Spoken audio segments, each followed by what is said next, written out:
नमस्कार, मुद्दा देख रहे हैं आप और मैं हूं आपके साथ वक्ता दुबे।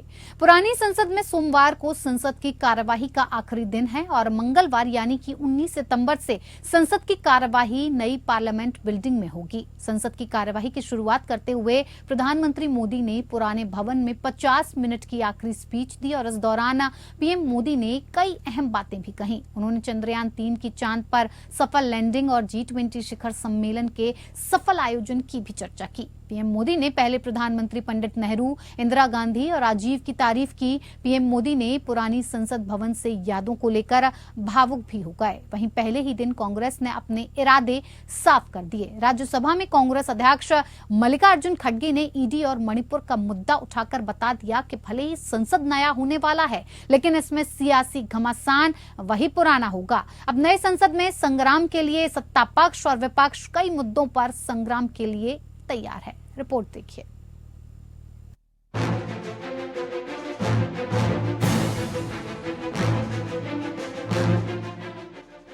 आज संसद के विशेष सत्र की शुरुआत प्रधानमंत्री नरेंद्र मोदी के भाषण के साथ हुई।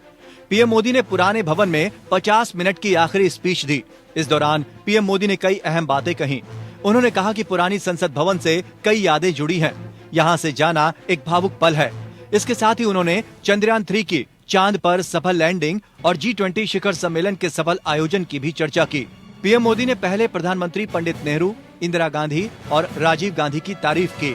पीएम ने पूर्व प्रधानमंत्रियों को याद करते हुए कहा, ये वो सदन है जहां पंडित नेहरू का स्ट्रोक्स ऑफ मिडनाइट की गूंज हम सबको प्रेरित करता है।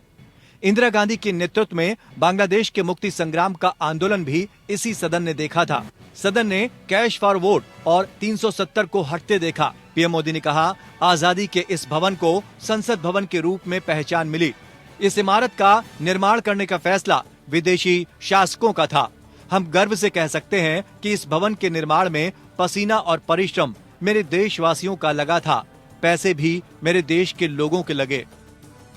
ये सही है कि सत्र छोटा है, लेकिन समय के हिसाब से ये बहुत बड़ा है। ऐतिहासिक निर्णयों का एक सत्र है। ये सत्र की एक विशेषता ये तो है कि आप 75 साल की यात्रा अब नए मुकाम से आरंभ हो रही है। जिस मुकाम पर 75 साल की यात्रा की, वो अत्यंत प्रेरक पल, और अब नए स्थान पर उस यात्रा को आगे बढ़ाते समय नए संकल्प, नई ऊर्जा, नया विश्वास और समय सीमा में 2047 में इस देश को डेवलप कंट्री बना करके रहना है। उधर राज्यसभा में कांग्रेस अध्यक्ष मल्लिकार्जुन खड़गे ने ईडी और मणिपुर का मुद्दा उठाकर अपने इरादे जता दिए कि भले ही संसद नया होने वाला है, लेकिन विपक्ष का रवैया वही पुराना होगा। खड़गे ने कहा कि अब मजबूत विपक्ष है तो उसके घर ईडी सीबीआई भेजी जाती है। प्रधानमंत्री देश के हर इलाके में जाते हैं, लेकिन वे मणिपुर क्यों नहीं जाते? नेहरू जी के विचार था, मजबूत विपक्ष न होने का अर्थ है व्यवस्था में महत्वपूर्ण खामियां हैं। अगर मजबूत विपक्ष नहीं है तो वो ठीक नहीं है, नेहरू जी का कहना। अब तो मजबूत विपक्ष है तो उसको ईडी, सीबीआई कमजोर कैसा करना इधर है। अगर कोई है भी है, इमीडिएटली उसको लेना, कमजोर करना, फिर वॉशिंग मशीन में डालना, क्लीन होके बाहर आना। दरअसल केंद्र सरकार ने 18 से 22 सितंबर तक संसद का विशेष सत्र बुलाया है। इस स्पेशल सत्र में 5 बैठकें होंगी। इस दौरान 4 बिल पेश किए जाएंगे। उधर विपक्षी पार्टियों ने सरकार से सवाल जवाब करने के लिए 9 मुद्दों की लिस्ट तैयार की है। विपक्षी गठबंधन इंडिया से 24 पार्टियां इस सेशन में हिस्सा लेंगी। वहीं सत्र शुरू होने से पहले ऑल पार्टी मीटिंग हुई। इस दौरान कई पार्टियों ने महिला आरक्षण विधेयक को पेश करने और पारित करने की जोरदार वकालत की। वहीं जानकारी के मुताबिक केंद्र सरकार संसद के विशेष सत्र में महिला आरक्षण पर बिल ला सकती है। ये बिल बुधवार यानी कि 20 सितंबर को पेश हो सकता है। वहीं सरकार मुख्य चुनाव आयुक्त की नियुक्ति का बिल भी पेश कर सकती है, जिसका विपक्ष विरोध कर रहा है। इसके अलावा विपक्ष को आशंका है कि यूनिफॉर्म सिविल कोड और एक देश एक चुनाव जैसे बिल भी मोदी सरकार ला सकती है। इन परिस्थितियों के लिए विपक्ष ने अपनी रणनीति बना ली है। कांग्रेस, आप समेत कई विपक्षी दल अपने सांसदों को विशेष सत्र के दौरान संसद में मौजूद रहने के लिए व्हिप जारी कर चुके हैं, तो वहीं बीजेपी भी तैयार है। बीजेपी ने भी अपने सांसदों की व्हिप जारी कर दी है, यानी संसद में संग्राम के लिए दोनों ओर की सेनाएं तैयार हैं। अब देखना है कि नए संसद में किस तरह से पुरानी राजनीति का खेल चलता है। Bureau report, APN. तो बिल्कुल, भले ही संसद नया होने वाला है, लेकिन इसमें होने वाला सियासी घमासान वही पुराना रहेगा, वही पुराने मुद्दे होंगे। लेकिन नए संसद में संग्राम के लिए सत्ता पक्ष और विपक्ष अपने अपने मुद्दों को लेकर फिलहाल तैयार नजर आ रहे हैं। इसी पर चर्चा करेंगे और चर्चा के लिए हमारे साथ खास मेहमान जुड़ चुके हैं, जिनसे मैं आपका परिचय करवा देती हूँ। हमारे साथ जुड़े हुए हैं संदीप दुबे, नेता बीजेपी, साथ ही साथ हमारे साथ प्रवक्ता कांग्रेस विजय कौशिक जुड़े हुए हैं, मयंक सिन्हा प्रवक्ता जेडीयू जुड़े हुए हैं और प्रवक्ता टीएमसी से संजय चक्रवर्ती जी भी हमारे साथ जुड़े हुए हैं। आप सभी का बहुत बहुत स्वागत है कार्यक्रम में। संदीप जी, शुरुआत आपसे। प्रधानमंत्री ने सदन की शुरुआत होने से पहले, सत्र की शुरुआत होने से पहले 50 मिनट की संबोधन किया, 50 मिनट उन्होंने कहा और उससे पहले उन्होंने एक बात कही कि ये सत्र छोटा है, लेकिन इसमें ऐतिहासिक निर्णय होने वाले हैं। रोने धोने का जो वक्त है वो आपको बहुत मिलेगा, बाद में भी करते रहिएगा। इसका क्या संदेश वो देना चाहते थे विपक्ष को? क्या इशारा इसमें छुपा हुआ था? सबसे पहले ये बताइए। देखिए, समय की महत्ता है और इतिहास हमेशा अपने आप को दोहराता है और हम सबकी नैतिक जिम्मेदारी है। हम सबके अच्छे बुरे कर्म से हमारा राष्ट्र प्रभावित होता है। हम सब लोग को मिलकर अपने देश समाज के लिए बेहतर सोचना और बेहतर करने की आवश्यकता है। और यशस्वी प्रधानमंत्री नरेंद्र मोदी जी ने आज साफ साफ कहा कि हम सब सदन सदस्य जितने हैं संसद के अंदर, उनकी नैतिक जिम्मेदारी है, बहुत से बिल लंबित है और भारत अब सशक्त अपनी तरफ अपने हिसाब से ये भारत चलेगा। भारत अपना काम करेगा, भारतीयता होने पे गर्व महसूस होगी और भारतीयता की जो परिधि है जो पीछे छूट गई थी, वो नयापन होगा। नया भारत आपको दिखेगा और नए सिरे से दिखेगा। जो नया संसद भवन है, उस संसद भवन की जो ऐतिहासिक इमारत है, वो नए सिरे से अपना इतिहास लिखेगी, अपने भारत का इतिहास लिखेगी, जो हम सबको भारतीय होने पे गर्व महसूस होगा। दूसरा, जो पुराना संसद भवन हमसे छूटा चला गया, उसके भी अपने इतिहास है, उसकी अपनी यश कृति है। वो चाहे कांग्रेस के लोग रहे हो या संसद सदस्य जितने भी अभी तक आए, 8000 से ऊपर संसद सदस्यों ने वहां प्रतिनिधित्व किया,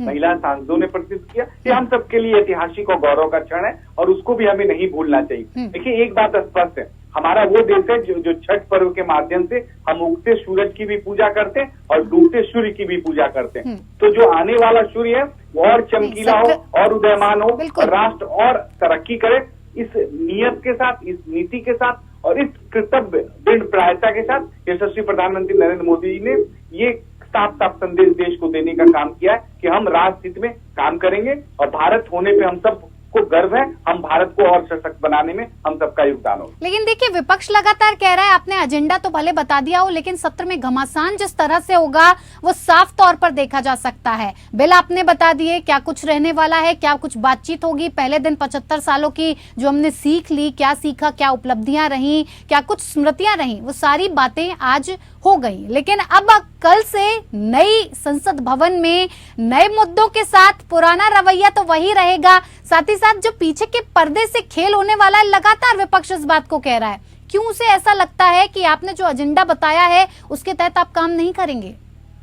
वक्ता जी, देखिए, एक बात स्पष्ट है, हम सबको अंदर जो मन में होता है कि आज ऐसा ऐतिहासिक दिन है, मैं चाहता नहीं मैं विपक्ष की बुराई करूं या उसकी आलोचना करूं। आज मैं बड़ा सहृदयता से बात कहूंगा, स्पष्ट तौर तरीके से, कि विपक्ष को अपना रचनात्मक काम करते रहना चाहिए और ये भूमिका जो जनता ने उनको दिया है, उस भूमिका में और वो थोड़ा सा दृढ़ संकल्पित हो और मजबूत दिखे देश के सामने, जो वो कमजोर दिखते हैं। ऐसी मेरी भावना है उनके प्रति। और एक बात स्पष्ट है कि हम सब लोग मिलके, मेरी उनसे भी आह्वान होगी कि हम सबकी नैतिक जिम्मेदारी है, वो चाहे किसी भी पक्ष के हो, पार्टी के हो, हम सब लोग देश की बात करते हैं, देश के लिए जीते हैं बिल्कुल और देश संदीप के जी, बारे में कुछ सोचते हैं। कुछ वक्त ये के जितने लिए इश्यूज हैं देश के लिए, भारत को मजबूत करने के लिए हम सब लोग अपना सहयोग बिल्कुल दें। कुछ वक्त के लिए ये अच्छी अच्छी बातें मिलकर रहना, विपक्ष के साथ सारे मुद्दे हम सुलझा लेंगे, ये बस थोड़े ही वक्त चलता है और बाद में फिर जिस तरह से घमासान और सियासी मुद्दों को लेकर छेड़छाड़ होती है वो भी सबने देखा है। हमारे साथ विजय कौशिक जी भी जुड़े हुए। विजय कौशिक जी,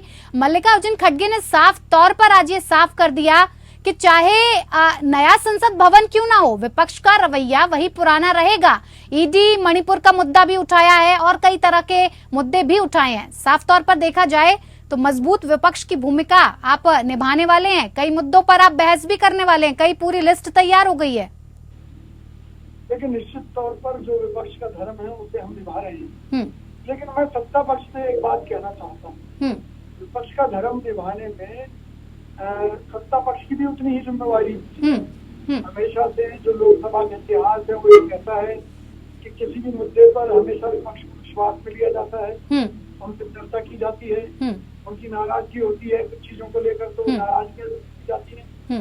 लेकिन मौजूदा सरकार के समय में ऐसा लगता है कि जैसे सत्ता पक्ष का एक ही काम रह गया है, केवल विपक्ष को कुचल देना।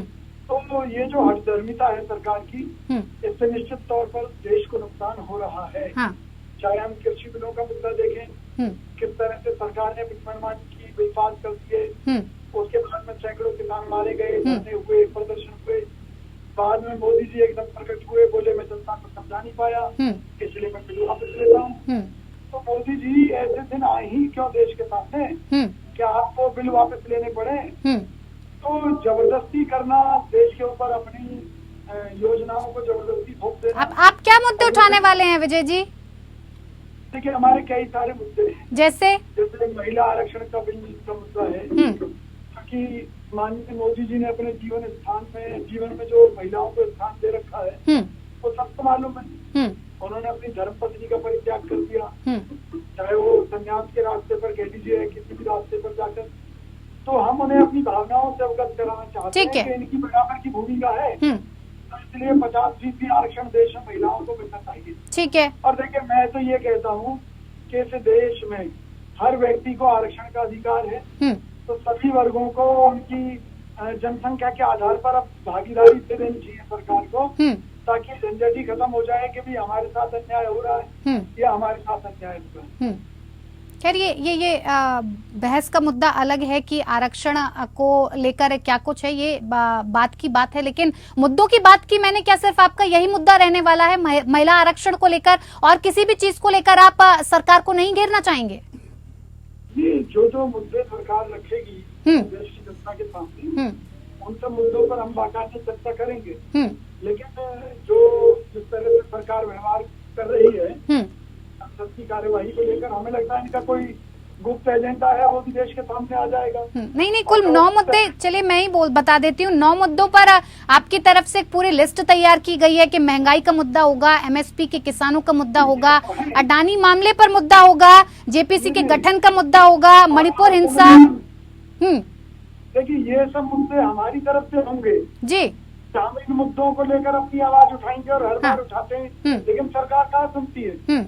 लेकिन जो मौजूदा मामले में मुद्दा है वो बिल को लेकर है कि भी सरकार कौन कौन से बिल लेकर आ रही है और उनका किस तरीके से विरोध करना है। ठीक है संजय चक्रवर्ती जी, हमारे मुद्दे क्लियर है। ठीक है, महंगाई से लोग मर रहे हैं, बेरोजगारी से मर रहे हैं। ठीक है, आर्थिक रूप से देश का दिवालियापन इन्होंने उजागर कर दिया दुनिया के आगे। ठीक है संजय चक्रवर्ती जी, आपसे जानना चाहूंगी कि किन मुद्दों को लेकर आप कांग्रेस का समर्थन करेंगे, क्योंकि जिस तरह से हमने देखा है अडानी मुद्दे पर आपकी सहमति बिल्कुल भी नहीं है। क्योंकि जब हमने देखा ममता बनर्जी ने साफ तौर पर इसका विरोध किया, कहा कि जब जांच पैनल पहले ही बैठ चुका था तो उसके बाद अब दोबारा से ये सब करने की क्या जरूरत है, जेपीसी की मांग क्यों की जा रही है। लेकिन कांग्रेस कह रही है जेपीसी की मांग होनी चाहिए। दूसरा सबसे बड़ा मुद्दा इंडिया गठबंधन का ये है कि जातीय जनगणना होनी चाहिए, जिसको लेकर साफ तौर पर ममता बनर्जी ने विरोध जाहिर किया जातीय जनगणना को लेकर। तो क्या लगता है आपको, जब विपक्षी गठबंधन में आप पहले मौजूद हैं, तो इस वक्त में क्या कुछ आपकी तरफ से एक्शन रहने वाला है? क्या आप समर्थन कर पाएंगे इन चीजों का जो पहले से ही विरोध के काबिल हैं?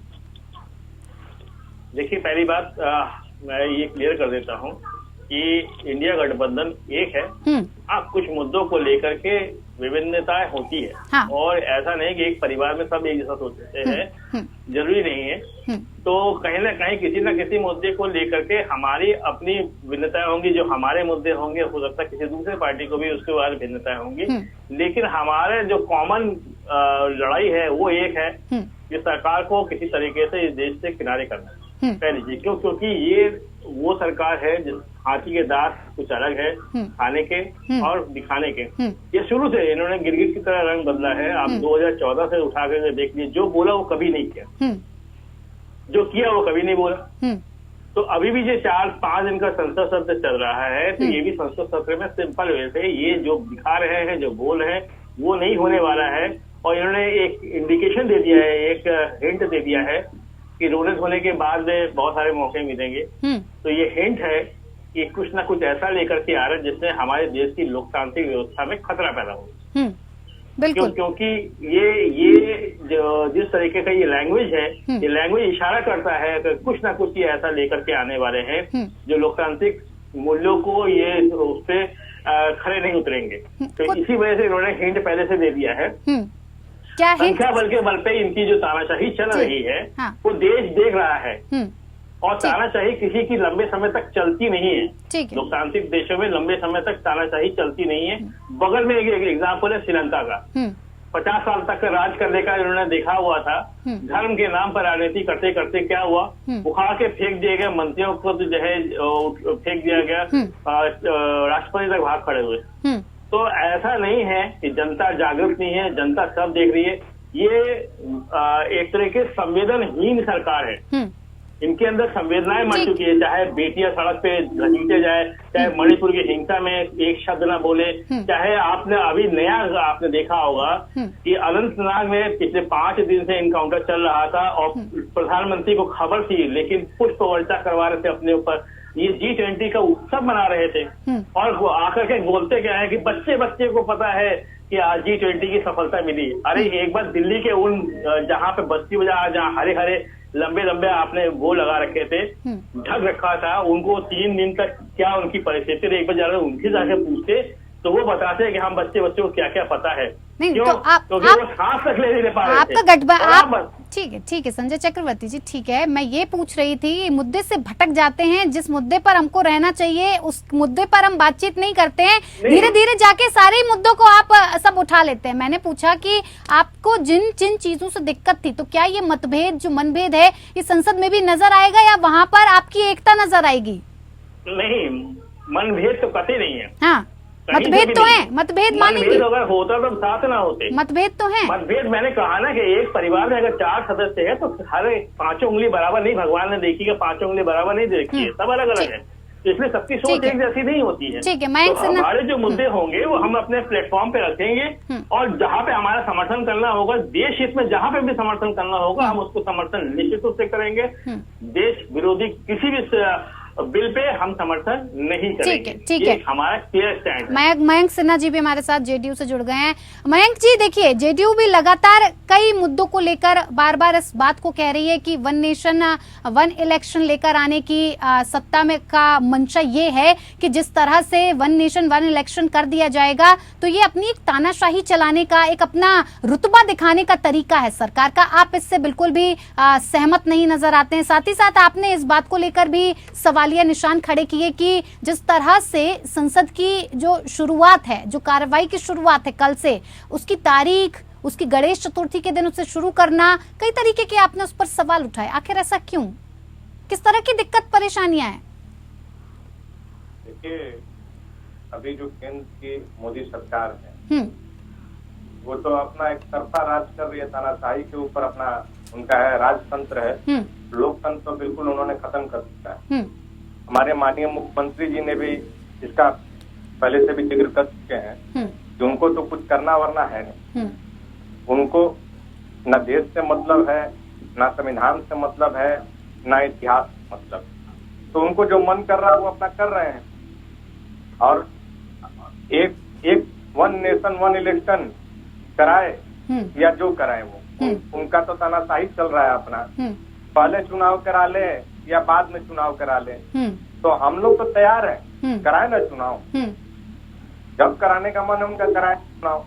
हम लोग तैयार है, पूरा इंडिया तैयार है, पूरा इंडिया गठबंधन तैयार है। हम लोग सारे गठबंधन के लोग पूरे इंटैक्ट, इन्हीं के साथ कोई भी मनमुटाव नहीं है। अगर मनमुटाव होता तो ये 4-5 मीटिंग इतना सफल नहीं होता और उसके बाद रसोई गैस का दाम नहीं घटता। तो ये सब जो है कि वो समझ रहे हैं कि कितना दिक्कत में है मोदी सरकार। संदीप जी, देखिए आपने सबको सुन लिया, सब पूरे विपक्षी गठबंधन का क्या कुछ कहना है वो आप सुन रहे हैं। महिला आरक्षण बिल को लेकर लगातार मांग की जा रही है कि इसे पारित करना चाहिए। क्या सरकार का इसको लेकर कोई रुख है? क्या सरकार चाहती है इस पर कोई एक्शन लेना? नहीं, महिला आरक्षण में बिल्कुल चर्चा होनी चाहिए और होना चाहिए, ऐसा मानना है हमारा। और मैं एक और भी बात कहूंगा, हमारी सरकार मंदिर मुद्दे पे आई थी, हमने 370 हटाया, हमने नागरिक संहिता पे काम किया, हमने ईरान का करोड़ों का इनका जो कर्ज था उसको चुकाया। लेकिन विपक्ष तो एक ही आवाज में आपसे कह रहा है। भारतीय रेलवे का घाटा पूरा किया, BSNL का करोड़ों का घाटा पूरा किया, देश का जो कर्ज इन्होंने ले रखा उसको पूरा हटाया, सेनाओं को आधुनिक संसाधन दिया, हमने 18,500 लाख करोड़ का जो कर्जा लाभ दिया उसका बताइए ना। 9 करोड़ 59 लाख को निःशुल्क गैस कनेक्शन दिया, हजारों किलोमीटर नई सड़कें बनाई, 105 लाख करोड़ ऋण दिया, आयुष्मान भारत के 50 करोड़ नागरिकों के लिए हमने करोड़ों बीमा योजनाएं शुरू की, राम मंदिर हम बनवा रहे हैं, अब लद्दाख को भी अलग किया, कश्मीर को केंद्र शासित कर दिया।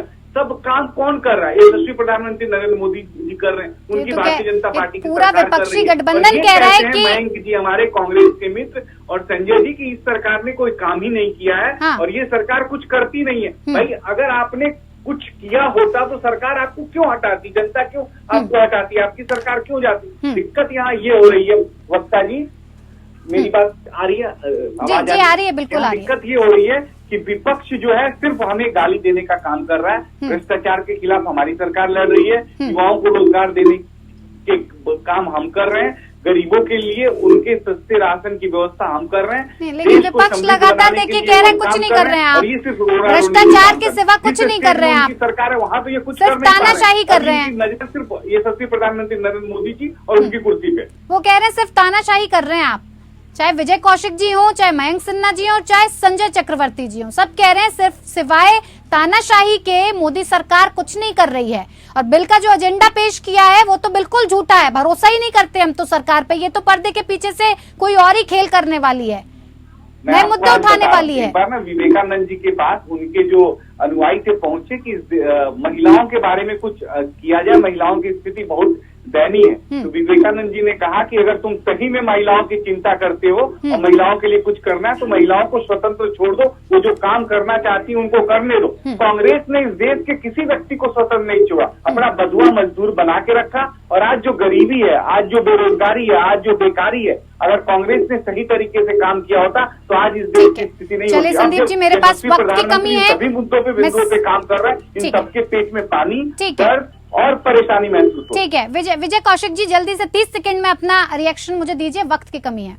मैं केवल यही कहना चाहता हूं कि कांग्रेस पार्टी देश के करोड़ों लोगों की चिंता करती है। उसी के चलते हम चाहते हैं कि महंगाई के मुद्दे पर बात हो, बेरोजगारी के मुद्दे पर बात हो, सरकार के घोटालों के ऊपर बात हो, देश की 90% ऐसा पूंजीपतियों की जेब उस बात हो, जो घोटाले कैग ने पकड़े हैं उनकी बात हो। तो निश्चित तौर पर ये सरकार का फर्ज है कि वो विपक्ष की सुने और जो उसकी गलतियां हैं उन्हें दूर करे। संजय और अगर चक्रवर्ती गलत काम सरकार ने किए तो उनके लिए देश की जनता से माफी मांगे। ठीक है संजय चक्रवर्ती जी, 30 सेकंड में बात को पूरा कर दीजिए। राम मंदिर में तो घोटाला करके बैठ गए आप। पहली बात तो राम मंदिर आप कहाँ से बनवा रहे हैं? आपने जनता से पैसा लिया है, सुप्रीम कोर्ट के आदेश से राम मंदिर बनना था, आप ही कहाँ से औकात होगी कि आप राम मंदिर बनवा रहे हैं? दूसरी बात तो आपने कहा धारा 370 हटा दिया, धारा 370 हटा दिया तो सुप्रीम कोर्ट में केस किस बात का चल रहा है? धारा 370 हटा दिया तो अभी भी आप संविधान में पढ़िएगा तो आपका धारा 370 अभी हटा नहीं है। सुप्रीम कोर्ट में इसी बात का सुन लीजिए। तीसरी बात मैं बता दूं कि आप कांग्रेस को गाली दे रहे हैं कि कांग्रेस ने क्या गरीबी लाकर खड़ा कर दी, तो आप 9.5 साल से क्या कर रहे थे? और जो आज आप जो संपत्ति बेच रहे हो, कांग्रेस की बनाई हुई संपत्ति बेच रहे हैं, वरना शौचालय बेच करके आप पैसा ना कमा पाते। ठीक है संजय चक्रवर्ती जी, मेरे पास वक्त की कमी है।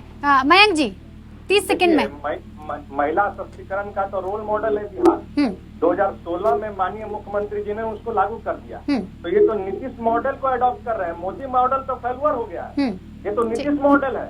महिला सशक्तिकरण 2016 में माननीय देखिए कुछ तो अडॉप्ट कर रहे हैं, इसी से महिलाओं को लाके दे दिया आरक्षण सशक्तिकरण के लिए। इन्होंने तो कुछ किया नहीं। इन्होंने तो संसाधनों को बेचने का काम किया। 24 करोड़ लोगों ने फॉर्म भरा था, जिसमें 7 लाख नौकरी देने का काम किया मोदी सरकार ने 9 साल में। इनको तो बिल लाना चाहिए था कि प्रति वर्ष 2 करोड़ रोजगार की जो गारंटी है इन्होंने देने का काम किया था, वो वादा खिलाफी का बिल लाते। 15 लाख अकाउंट में जो जमा करने ठीक है मेरे पास वक्त की कमी है मयंक सिन्हा जी, मैं इससे ज्यादा वक्त आपको दे नहीं पाऊंगी। बहुत बहुत धन्यवाद आप सभी मेहमानों का हमारे साथ जुड़ने के लिए और इस खास पेशकश में इस पर चर्चा करने के लिए हमारे साथ जुड़ने के लिए बहुत बहुत धन्यवाद। मुद्दा में इतना ही, नमस्कार।